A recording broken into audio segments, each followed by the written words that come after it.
போதைப்பொருள் பயன்படுத்திய விவகாரத்தில் நடிகர் ஸ்ரீகாந்த் போலீசாரால் கைது செய்யப்பட்டுள்ளார். ஸ்ரீகாந்திற்கும் போதைப்பொருள் கும்பலுக்கும் எப்படி தொடர்பு ஏற்பட்டது, ஸ்ரீகாந்த் பிடிபட்டது எப்படி என்பது பற்றி பார்க்கலாம். சென்னை நுங்கம்பாக்கம் காவல் நிலையத்தில் வைத்து விசாரணை நடத்தப்பட்ட நிலையில் நடிகர் ஸ்ரீகாந்த் போதைப்பொருள் பயன்படுத்தியது உறுதி செய்யப்பட்ட பிறகு கைது செய்யப்பட்டுள்ளார். நடிகர் ஸ்ரீகாந்திடம் போதைப்பொருள் தடுப்பு நுண்ணறிவு பிரிவு போலீசார் விசாரணை நடத்தினர். மருத்துவ பரிசோதனையில் அவர் கொகைன் போதைப்பொருள் பயன்படுத்தியது உறுதி செய்யப்பட்டது. சென்னை நுங்கம்பாக்கத்தில் கடந்த மாதம் ஒரு தனியார் மதுபான விடுதியில் அடிதடியில் ஈடுபட்டதாக அதிமுக ஐடி விங் நிர்வாகியான மயிலாப்பூரைச் சேர்ந்த பிரசாத், மற்றொரு அதிமுக பிரமுகர் அஜய் வாண்டையார், பிரபல ரவுடி சுனாமி சேதுபதி உள்ளிட்டோர் கைது செய்யப்பட்டனர். அதன் பிறகு அதிமுக ஐடி விங் நிர்வாகியான பிரசாத் மீது அரசு வேலை வாங்கி தருவதாக பண மோசடி செய்தார் என அடுத்தடுத்து போலீசில் புகார்கள் கொடுக்கப்பட்டன. இது தொடர்பாக நுங்கம்பாக்கம், மயிலாப்பூர் ஆகிய காவல் நிலையங்களில் 3 வழக்குகள் பதிவு செய்யப்பட்டன. மேலும் பிரசாத் போதைப்பொருள் பயன்படுத்தியதாகவும் புகார்கள் எழுந்தது. இது தொடர்பாக அவரிடம் தீவிர விசாரணை நடத்தப்பட்டு வந்தது. போதைப் பொருளை யாரிடம் வாங்கினார், யாருக்கெல்லாம் சப்ளை செய்தார் என போலீசார் தீவிர விசாரணை நடத்தி வந்தனர். இதற்கிடையே மோசடியில் ஈடுபட்ட வழக்கில் கைதான அதிமுக ஐடி விங் நிர்வாகி பிரசாத்தை கட்சியிலிருந்து நீக்கி அந்த கட்சியின் பொதுச் செயலாளர் எடப்பாடி பழனிசாமி நடவடிக்கை எடுத்தார்.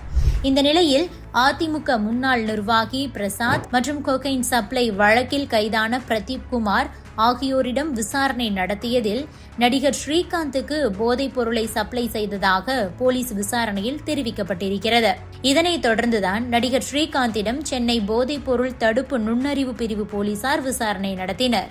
மேலும் அவருக்கு மருத்துவ பரிசோதனை மேற்கொள்ளப்பட்டு அவர் கொகைன் பயன்படுத்தியது உறுதி செய்யப்பட்டது. நடிகர் ஸ்ரீகாந்த் கொகைன் போதைப் பொருளை 1 கிராம் 12,000 ரூபாய்க்கு வாங்கியதாகவும் ஜிபே மூலம் 4,72,000 ரூபாய் கொடுத்து போதைப் பொருளை வாங்கியுள்ளதாக போலீசார் விசாரணையில் தெரிய வந்திருக்கிறது. நடிகர் ஸ்ரீகாந்திடம் சென்னை நுங்கம்பாக்கம் காவல் நிலையத்தில் தனிப்படை போலீசார் விசாரணை நடத்தினர். அவர் போதைப் பொருள் பயன்படுத்தினாரா என்பதை உறுதி செய்ய ரத்த மாதிரிகள் பெறப்பட்டது. ஸ்ரீகாந்திடம் ரத்த மாதிரிகள் பெறப்பட்டு ராஜீவ்காந்தி அரசு மருத்துவமனையில் மருத்துவ பரிசோதனை மேற்கொள்ளப்பட்டது. கொகைன், மெத்தபெட்டமைன் போன்ற போதைப் பொருட்களை தொடர்ச்சியாக பயன்படுத்தியவர்களிடம் 45 நாட்கள் வரை மருத்துவ பரிசோதனை செய்யலாம். அதன்படி ஸ்ரீகாந்திடம் மேற்கொள்ளப்பட்ட மருத்துவ பரிசோதனையில் அவர் போதைப் பொருள் உட்கொண்டது உறுதியாகி இருப்பதாக தகவல் வெளியாகியுள்ளது. அதிமுக முன்னாள் நிர்வாகி பிரசாத் நடிகர் ஸ்ரீகாந்தை வைத்து தீக்கிரை என்ற ஒரு திரைப்படத்தை எடுத்து வந்ததாகவும் அப்போது நடிகர் ஸ்ரீகாந்துக்கு போதைப்பொருள் தேவைப்படுவதாக பிரசாத் தன்னிடமிருந்து வாங்கி சென்றதாக போதைப்பொருள் வழக்கு ஒன்றில் கைதான பிரதீப் காவல்துறையினரிடம் தெரிவித்திருக்கிறார். சென்னையில் உள்ள கிளப் மற்றும் பார்ட்டிகளில் இந்த கொகைன் போதைப் பொருளை ஸ்ரீகாந்த் பயன்படுத்தி வந்ததாகவும் அதனை தானே பார்த்துள்ளதாகவும் 1 கிராம் கொகைன் 12,000 ரூபாய் என்ற விலையில் ஸ்ரீகாந்துக்கு விற்பனை செய்ததாகவும் பிரதீப் காவல்துறையினரிடம் வாக்குமூலம் தெரிவித்திருக்கிறார். பிரதீப் தந்த வாக்குமூலத்தில் நடிகர் ஸ்ரீகாந்த் பிரதீப்பிடம் 40 முறை போதைப்பொருள் வாங்கியுள்ளதாகவும் தகவல் வெளியாகியுள்ளது. ஸ்ரீகாந்தின் செல்போனை ஆய்வு செய்த போலீசார் அவர் பிரதீப்புக்கு பணம் அனுப்பியதும் உறுதி செய்யப்பட்டிருக்கிறது. நடிகர் ஸ்ரீகாந்த் தற்போது கைது செய்யப்பட்டிருப்பது தமிழ் சினிமா வட்டாரத்தில் பரபரப்பை ஏற்படுத்தியுள்ளது. போதைப்பொருள் வழக்கில் அவரை 3வது குற்றவாளியாக போலீசார் கைது செய்துள்ளனர். இந்த வழக்கில் முதல் குற்றவாளியாக பிரதீப் மற்றும் 2வது குற்றவாளியாக கானா நாட்டைச் சேர்ந்த ஜான் என்பவரும் கைது செய்யப்பட்டுள்ளார். போதைப்பொருள் வழக்கில் கைது செய்யப்பட்டுள்ள நடிகர் ஸ்ரீகாந்துக்கு 1ஆம் வகுப்பு சிறைக்கு அனுமதி அளித்து சென்னை எழும்பூர் 14வது பெருநகர நீதிமன்றம் உத்தரவிட்டுள்ளது. நடிகர் ஸ்ரீகாந்தை அடுத்த மாதம் 7ஆம் தேதி வரை நீதிமன்ற காவலில் சிறையில் அடைக்க நீதிபதி உத்தரவிட்டிருக்கிறார். தான் வாங்கிய போதைப் பொருளை தான் மட்டுமே பயன்படுத்தியதாகவும் வேறு யாருக்கும் விற்பனை செய்யவில்லை என்று ஸ்ரீகாந்த் ஒப்புதல் வாக்குமூலம் கொடுத்திருக்கிறார். நடிகர் ஸ்ரீகாந்துக்கு முதல் வகுப்பு சிறைக்கு அனுமதி அளித்து நீதிமன்றம் உத்தரவிட்டுள்ளது. அந்த முதல் வகுப்பு சிறையில் கட்டில், தலையணை, கூடுதல் விளக்குகள், படிக்க செய்தித்தாள்கள், மருத்துவ சிகிச்சை, மருத்துவரின் பரிந்துரையின்படி உணவு வழங்கப்படும். முதல் வகுப்பு சிறையில் கூடுதல் வசதிகளும் பிரைவசியும் கிடைக்கும். அவருடைய உறவினர்கள் வாரம் 2 நாட்கள் போய் பார்க்கலாம். சிறையில் இருப்போருக்கு பழங்கள், ஸ்நாக்ஸ்களை வழங்கலாம்.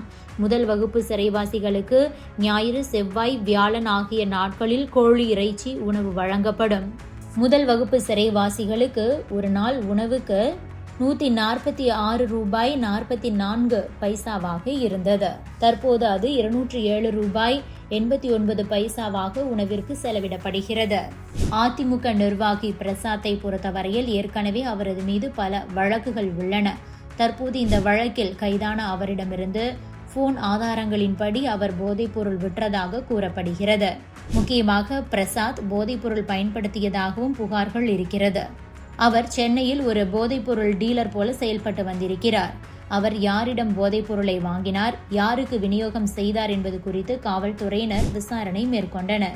அவரின் வாக்குமூலத்தின் அடிப்படையில் ஏற்கனவே போதைப்பொருள் வழக்கில் கைது செய்யப்பட்ட அந்த பிரதீப் குமார் என்பவரை விசாரித்தார்கள்.